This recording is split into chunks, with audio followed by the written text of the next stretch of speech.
જય શ્રી કૃષ્ણ મિત્રો, તમે બધા જોવો છો કે આ વિઘ્નહર્તા દાદા આવી રહ્યા છે। 10 દિવસ સુધી આપણે બધાને આશીર્વાદ આપવા, આપણા વિઘ્નો દૂર કરવા આ ગણપતિ દાદા એટલે કે દુંદાળા દેવ શિવપુત્ર ગણેશ જે આપણે આંગણે બધાના આંગણે આવી રહ્યા છે। ગણપતિ દાદાનો ઉત્સવ એટલો ધામધૂમથી મનાવાય છે, એટલો ધામધૂમ મનાવાય છે। નવરાત્રિ પણ 9 દિવસની હોય, પણ ગણપતિ દાદાનો તો ઉત્સવ 10 દિવસનો હોય છે, જે નાના મોટા વૃદ્ધ બધા જલસેથી બનાવે છે। જો આ બધા બાળકો છે જે આપણે ગણપતિ ઉત્સવ મનાવવામાં ખૂબ તૈયારી કરી રહ્યા છે। જો એના હાથમાં થાળી છે, એમાં બધું અબીલ ગુલાલ કંકુ ચોખા સોપારી બધું છે, જેથી બાળકો આપણે ગણપતિ દાદાને લેવા। ગણપતિ બાપ્પા મોરયા।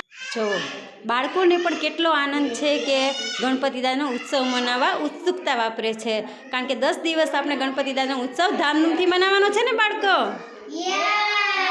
ગણપતિ બાપ્પા મોરયા। બીજું ક્યાં લેવું? પાર્ટી કરવા ઉપડી જવાનું, તમારે ચોકલેટ લઈ લેવાનું।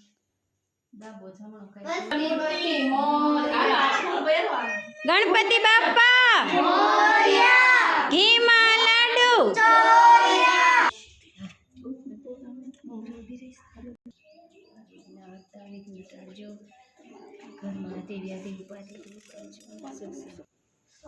જો ગણપતિ દાદાનું સ્થાપન કરી દીધું છે। ગંગાજળ છાંટી દેજો।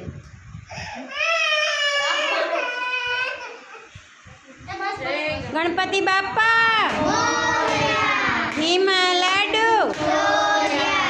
આ કે ઉધરી બે લાડવા ખાધા હે। કોણ કે ચાલી વાળ એમાં આવું કઈ તો તે પાછળ ખબર કેલા ક્યાં કોણ કે અરે લાડ ચડાય બે ચમચી જો હા હો છે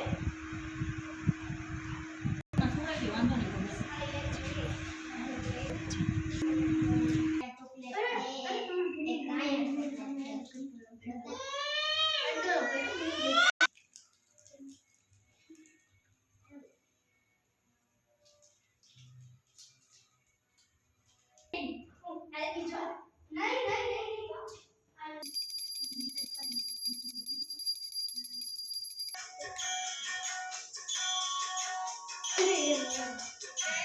જય ગણેશ જય ગણેશ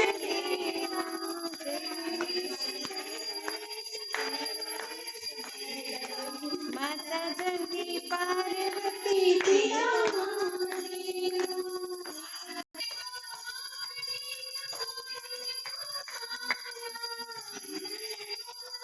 સારું, હવે આવતીકાલે બોલો ગણપતિ બાપ્પા મોરયા।